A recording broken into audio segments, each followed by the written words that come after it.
அனைவருக்கும் மாலை வணக்கம். ரோஜா செடிகள் ஜோடி சேர்த்து பூத்துருக்காங்க.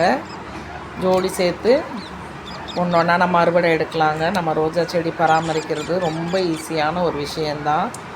ரோஜா செடியில் அவ்வளோ பூச்சி தாக்குதல் வராது. த்ரிப்ட் நோயின்னு ஒன்று வரும், அது கூட உடனே எப்போவும் வரா மாதிரி வராது. ஒரு சில செடிகளுக்கு மட்டும்தான் வரும், மற்றபடி மற்ற செடிகளுக்கு வராது. நம்ம என்னென்ன உரங்கள் கொடுக்கலாம் பூக்கள் பூக்கும் பொழுது அப்படின்னு சொன்னால், ஃபஸ்ட்டு வாழைப்பழத்தூள் கரைசலுங்க. நல்லா வாழைப்பழத்தூளை நம்ம பச்சையாகவே மிக்சியில் அரைச்சி கொஞ்சம் நாட்டு சர்க்கரை மிக்ஸ் பண்ணி ஒரு 1 வீக் வச்சுட்டு 1:10 ரேஷியோவில் நம்ம செடிகளுக்கு கொடுக்கலாம்.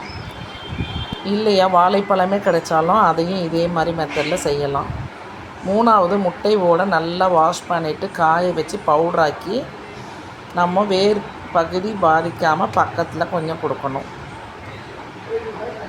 அதே மாதிரி பெஸ்ட்டு மாட்டு சாணம் காய வச்சது, அதையும் நம்ம கரைச்சி தண்ணியாகவும் கொடுக்கலாம்.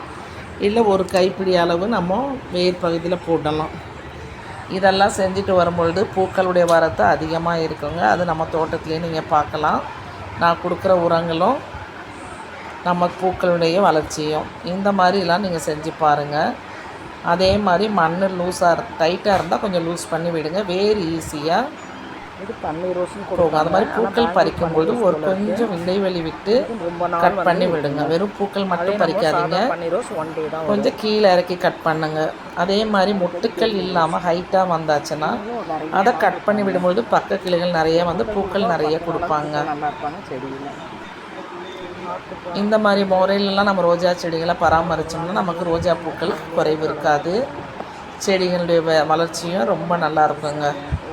ஒரே செடியில் வெவ்வேறு வடிவங்களில் பூத்து கொடுக்குறாங்க. பாருங்கள் எவ்வளோ பூக்கள் கொடுத்துருக்காங்க, எத்தனை வண்ணத்தில் கொடுத்துருக்காங்க, எவ்வளோ பக்க கிளைகள் இருக்காங்கன்னு பாருங்கள். ஆடும்போது இந்த கலர் 15 நாளைக்கு ஒரு தடவை கொடுங்க. செடியில் இரு மலர்கள்ன்ற மாதிரி அப்படியே உங்களுக்கு கொடுக்கறது கஷ்டமாக இருக்குது, மெயின்டைன் பண்ண முடியலன்னா நம்ம நர்சரிலேயே இருக்குது, டிஏபி இருக்குது, ரோஸ் மிக்ஸ் இருக்குது. வாங்கி ஒரு கைப்பிடி ஒரு ஸ்பூன் வேருக்கு பக்கத்தில் வேரை பாதிக்காமல் கொஞ்சம் சைடில் கொஞ்சம் மண்ணை கிளறிட்டு போடுங்க.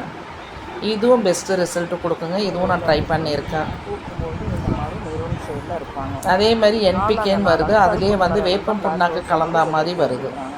அதையும் தண்ணியில் மிக்ஸ் பண்ணி நம்ம செடிகள் ஊற்றும்பொழுது செடிகளுடைய பூச்சி தாக்குதல் இருந்தாலும் சரியாயிடும். நம்ம செடிகளுடைய வளர்ச்சிக்கும் அது ரொம்ப நல்ல ரிசல்ட்டு கிடைக்கும். நான் யூஸ் பண்ணியிருக்கேங்க. ஆன்லைனில் தான் வாங்கியிருந்தேன், அமேசானில் வாங்கியிருந்தேன்.